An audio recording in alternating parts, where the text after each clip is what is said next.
বন্ধুরা, মাথায় বুদ্ধি থাকলে আজকের ধাঁধাটার উত্তর বার করো। এখানে যে তোমরা তিনটে ছবি দেখতে পাচ্ছ, এখান থেকে একটা করে শব্দ নিলে একটা মাছের নাম হবে। প্রথমটা হচ্ছে কিবোর্ড, তারপরে হচ্ছে টমেটো, আর তৃতীয়টা হচ্ছে ভেন্ডি। এখান থেকে শব্দগুলো নিয়ে মাছটার নাম বের করো।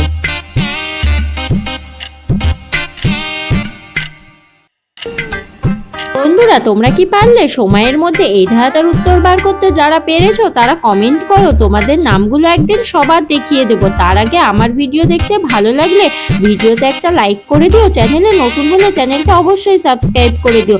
আর যারা ফেসবুক বা ইনস্টাগ্রাম থেকে দেখো তারা চ্যানেলটা ফলো করতে ভুলো না, এরকম নতুন নতুন ধাঁধার ভিডিও দেখার জন্য। আর তোমাদের কেমন লাগে আমার ধাঁধার ভিডিওগুলো সেটাও কমেন্ট করে জানিয়ে দিও। আর আজকের ধাঁধাটার উত্তর হবে ভেন্ডি থেকে ভয়েকার, টমেটো থেকে ট, আর কিবোর্ড থেকে কয় হর্ষি দিয়ে হচ্ছে ভেটকি মাছ। খুব তাড়াতাড়ি স্ট্যাটাস ভিডিও আসছে, তোমরা সবাই দেখো।